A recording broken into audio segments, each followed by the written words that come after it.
Olá, pessoal! Hoje estamos aqui com Paulo Benacchio, mais conhecido como Paulinho para os íntimos, e ele é expert em Digital Analytics e atua neste momento como Senior Analytics e Optimization Manager na Jellyfish. Muito chique seu cargo, hein, Paulinho? A gente tenta. E conta aí para o pessoal, a Jellyfish é Google Partner? É, sim, Jellyfish é não só Google Partner, como é um dos maiores Google Partners do mundo. A gente tem uma relação bem bacana com o Google e, assim, trabalho com gente do mundo inteiro. A gente treina até o próprio time do Google. Então, nós somos, assim, um grande Google Partner. Boa, Paulinho, porque no papo de hoje a gente vai falar sobre Google, sobre LGPD e um tópico de extrema importância aqui para o GA4, que é o Consent Mode. Mas antes de falar sobre Consent Mode, vamos dar uma introduzida no tema de LGPD, né? Um overview para a galera que ainda não está com esse tema ali no dia a dia. Então, de acordo com o LGPD, Paulinho, existem algumas funções, né, como os titulares e os agentes de tratamento de dados, que são os controladores, operadores e os encarregados. Você conseguiria falar um pouquinho para a gente sobre o papel de cada um deles? Opa, com certeza.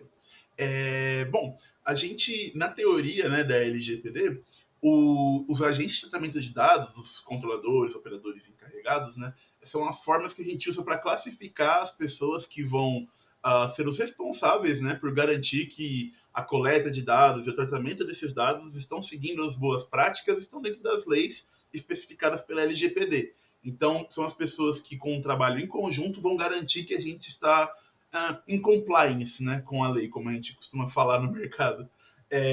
Detalhando um pouco mais, os controladores, eles são basicamente os detentores, vamos dizer assim, sabe, do trabalho de dados. Eles são as pessoas que vão ah, ter o controle, como o nome já deixa autoexplicativo, sobre os dados e como eles vão ser coletados, sabe? Então eles são os maiores responsáveis, que a gente pode dizer, em termos de titularidade desses dados. Os operadores, que é onde eu me incluo nessa categoria, são as pessoas que trabalham nas agências, né, ou nos prestadores de serviços que podem ajudar os controladores a se adequar às necessidades das leis e garantir que a coleta de dados está sendo feita da melhor forma e respeitando, né, as leis de privacidade e tendo essa abertura para a gente ter ainda a nossa visão analítica, respeitando a privacidade do usuário. Já o encarregado, ele é meio que uma terceira figura, um pouco mais, assim, fantasmagórica, sabe? A gente não entra tanto em contato com ele, mas ele é basicamente o responsável pela mediação entre o controlador e os agentes da lei mesmo, sabe? As pessoas que vão garantir que a LGPD está sendo seguida. Então, o encarregado, ele é o responsável por fazer essa comunicação, sabe? Entre a parte jurídica e a parte técnica da coleta. Perfeito. Até na Clara a gente tem uma área específica ali de privacidade e ele trabalha meio que como uns guardiões mesmo, né? Tipo, olha, isso pode, isso não pode, ou a gente precisa alterar o site dessa forma para que tudo esteja ali dentro das expectativas da LGPD, né? Do que a lei pede. Exatamente, é o trabalho conjunto desses três agentes que vão garantir isso, né? Então, assim, o bom funcionamento não só da nossa estratégia analítica de coleta e análise de dados, como também o respeito, né? Não só o respeito, mas a priorização à privacidade do usuário, que é uma coisa que o mercado anda discutindo bastante, né? Esses cenários, como a gente gosta de falar, privacy first. Perfeito. E como que isso funciona na realidade da coleta de dados, Paulinho? Bom, na realidade, é bem similar a como os cargos funcionam, a definição teórica da lei deles. A gente fica, na maioria do tempo, numa conversa entre os operadores e os controladores, que são basicamente a agência, a consultoria, né? Os operadores, e o cliente, a empresa a detentora do serviço, que é o controlador. Geralmente a conversa flui entre esses dois agentes para a gente poder juntos achar as melhores formas de coletar o dado, ainda respeitando a privacidade do usuário e seguindo as boas práticas de análise também. o encarregado ele acaba sendo uma figura um pouco mais distante, ah, já que a gente acaba lidando com ele mais só quando a gente precisa tirar alguma dúvida de consultoria da lei, sabe? Entender se a gente precisa adequar alguma coisa mais específica, mas geralmente seguindo o conjunto padrão de boas práticas, só os operadores e os controladores já conseguem traçar uma estratégia de coleta que esteja dentro da lei e conseguindo gerar um bom volume de dados para o cliente. Maravilha. E como que a gente pode reduzir os impactos que as leis de privacidade trazem para o Digital Analytics, sobretudo com a diminuição de dados? Bom, primeiro eu acho que é importante a gente entender quais são esses impactos, né? A LGPD, como ela tem esse foco na privacidade do usuário primeiro, uma das coisas que mudam instantaneamente com ela é que agora a gente não pode mais coletar o dado do usuário só porque ele está usando o nosso site, sabe? Todo mundo deve estar acostumado a ter visto já um bannerzinho que fala, olha, se você está usando o nosso site, você está autorizando, está ciente de que nós estamos coletando cookies e informações de usuário sobre você, tá?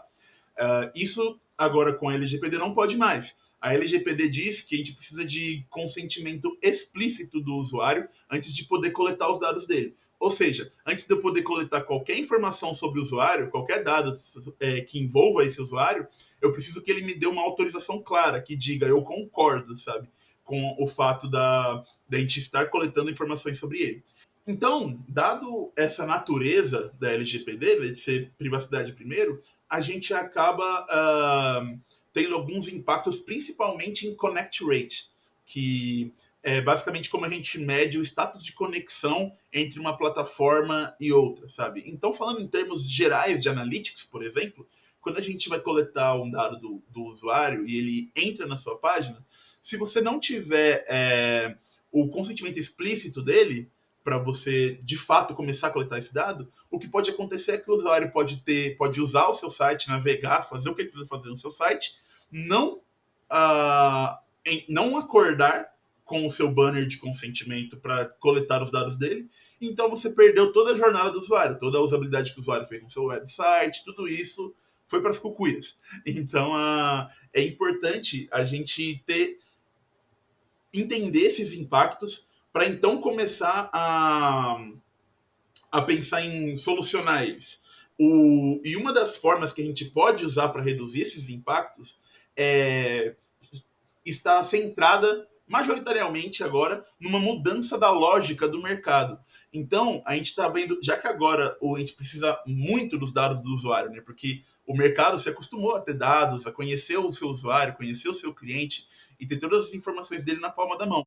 Agora, com a necessidade que nós temos de conseguir esse consentimento explícito, a gente acaba tendo que procurar workarounds, né, trabalhos em volta de soluções que possam manter uma coleta de dados interessante para a gente. E uma grande iniciativa do mercado para isso tem sido o uso de first party data, ou seja, dados que são estritamente entre o cliente, o produto, a empresa e o usuário dela. Então são informações que esse usuário escolhe dividir com a empresa e que a empresa pode usar para ter um conhecimento maior desse usuário.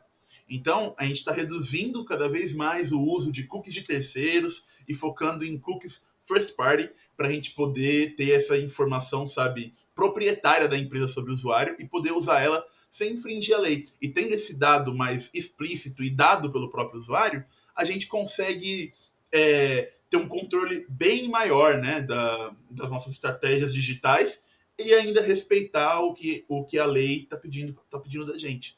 Então, essa é a principal mudança de lógica que o mercado está vendo, sabe? Em adotar o uso de first party data, mas também existem algumas soluções paliativas. A gente tem algumas plataformas que já estão lançando recursos, features novos que permitem a gente coletar o dado, modelar o dado, de forma que os impactos são mitigados ou até mesmo eliminados, em alguns casos, nessa coleta respeitando a privacidade primeiro. Paulinho, a gente tem falado aqui sobre a LGPD e sobre todas as mudanças que elas trazem, não só para as empresas, mas para as agências também, para quem para o pessoal de mídia, para quem utiliza e faz a coleta de dados no seu dia a dia. E assim, parece que a impressão que dados é que elas são um vilão da história, mas na verdade ela traz impactos positivos tanto para as empresas quanto para os usuários. Você pode falar sobre essas melhorias também que elas nos trazem? Claro. Isso é uma coisa que está bastante em voga no mercado, Lia, que as pessoas elas pensam muito nisso. Elas veem, ai, putz, essa lei de privacidade agora só veio para deixar meu trabalho mais difícil. Ela é a vilã, sabe? Só que é importante a gente lembrar que, mesmo estando dentro do mercado, nós também somos usuários. Então a gente também precisa, a gente também usa a internet. E eu tenho certeza que todo mundo já se sentiu um pouco incomodado quando virou para o amigo do lado numa festa e falou: pô, que vontade de comer comida japonesa, e aí abriu o Instagram, tinha lá um ad de comida japonesa. Então, assim, para esse tipo de coisa não acontecer, as leis de privacidade são super importantes. A gente não tem que ver elas como uma vilã, sabe? A gente não tem que ver as leis como vilãs ou como empecilhos para o nosso trabalho. A gente tem que mudar a nossa lógica e ver elas como uma parte integral e que eleva a excelência ética do nosso trabalho, sabe? É importante garantir a coleta de dados, mas é mais importante garantir que essa coleta esteja respeitando a privacidade das pessoas, sabe? E tenha uma responsabilidade legal mesmo no tratamento desses dados, para a gente não ter escândalos, né, de vazamentos de informações e coisas como todo mundo já viu, né, acontecer no passado. Então, para a gente não sofrer com isso, é importante a gente ter essas leis. Então, a gente tem que não ver elas mais como vilãs e sim como forças auxiliares para garantir que a gente tenha o melhor que a nossa área pode ser, sabe?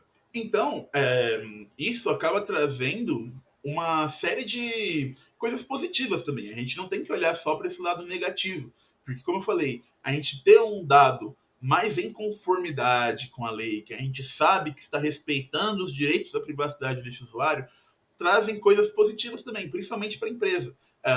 Assegura o detentor desses dados de que a gente não vai ter problemas legais, de que a gente não vai ter, como eu citei, né, problemas de vazamento de dados ou alguma coisa assim.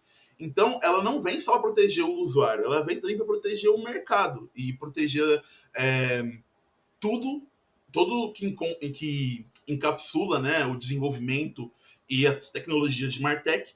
As leis vêm para poder deixar isso numa forma mais segura, ética e que beneficie não só os usuários, como também as empresas.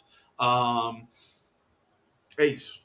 Paulinho, você comentou que algumas empresas já estão trabalhando em recursos que possam diminuir ou eliminar os impactos que são causados por essas alterações de lei sobre este novo cenário em que a gente está vivendo. Inclusive, a gente tem um recurso, né, uma feature do Google, que é o Consent Mode. Você poderia falar um pouquinho sobre ele? Opa, posso sim. O Consent Mode ele é um recurso desenvolvido pelo Google que ajuda a gente justamente a diminuir bastante o impacto causado pela necessidade de um consentimento explícito do usuário. O Consent Mode ele funciona de forma que a gente pode até parecer um pouco contraintuitivo, mas o que o Consent Mode faz é possibilitar que mesmo com a lei de privacidade nós possamos coletar os dados do usuário mesmo antes dele dar o consentimento ou até mesmo depois dele negar o consentimento. Então, as pessoas agora devem começar a se perguntar: pô, Paulo, mas você acabou de falar que é super relevante, que isso é tudo importante, então agora o Google está lançando um recurso que ajuda a gente a burlar a lei? Não é exatamente isso, pessoal. Eu vou explicar até aqui de uma forma um pouquinho mais geral. O Consent Mode, ele não vem para burlar a lei. Ele vem para ajudar a gente a coletar dados de usabilidade do nosso site, do nosso projeto digital, né? Sem que a gente viole as leis de privacidade. As leis de privacidade dizem que a gente tem que tomar muito cuidado e ter o consentimento dos usuários para coletar dados referentes ao usuário. Então, assim, os dados que possam ajudar a gente a identificar o usuário, a pessoa que está mexendo no website, sabe? E coisas desse tipo. O Consent Mode, ele ajuda a gente a coletar os dados de usabilidade enquanto evita a coleta dos usuários que não consentiram, né? De dados especificamente de usuários. Então, como isso acontece? Quando o usuário entra num website, a gente normalmente coleta um grupo de informações sobre ele, junto com as informações de usabilidade. Então ele visualizou a minha página home do meu website, eu vou visualizar, opa, aqui está uma visualização de página para minha home do usuário XYZ com o ID de usuário 1234, que é da cidade tal, do estado tal.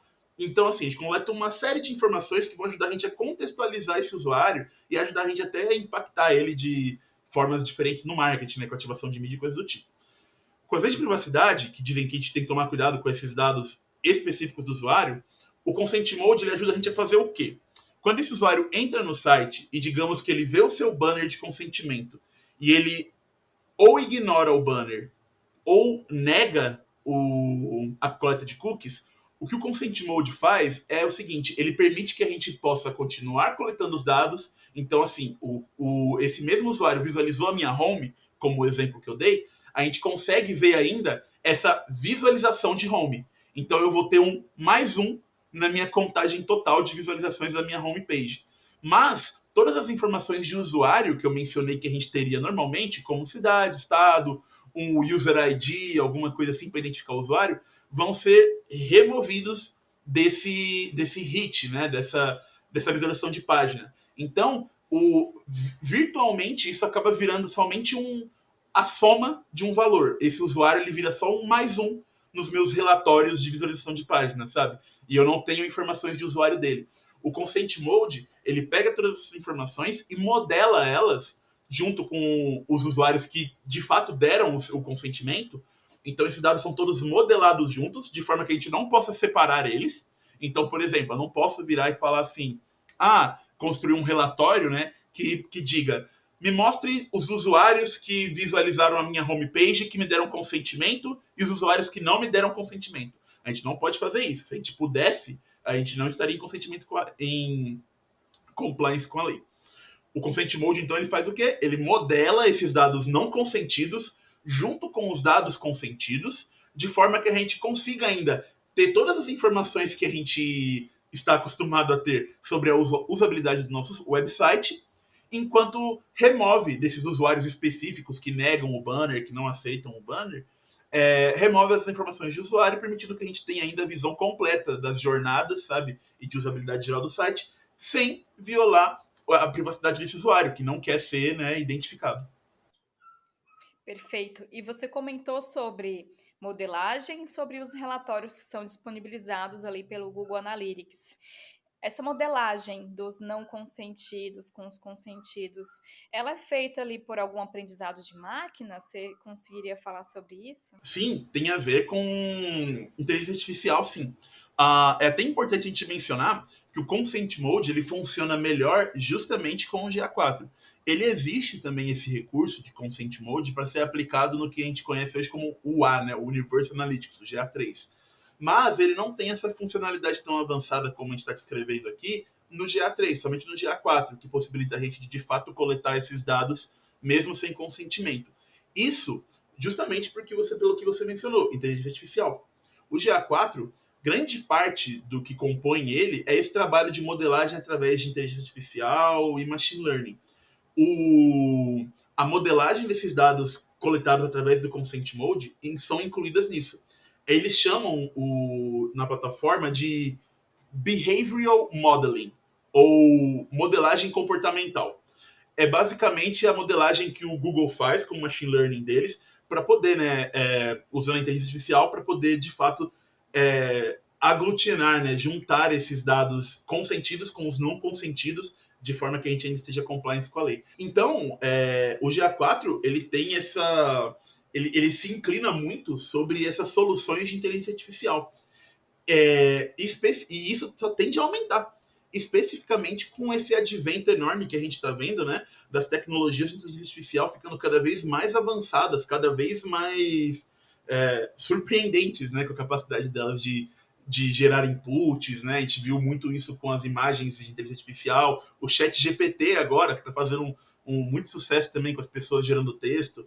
Então, assim, isso tende cada vez mais a tá cada vez mais presente dentro do GA4, para facilitar a nossa vida e gerar análises, audiências e coisas cada vez mais baseadas não só nas nossas capacidades analíticas, mas também no que a própria visão da máquina e de uma modelagem de inteligência artificial pode dizer para a gente sobre determinados fluxos de dados.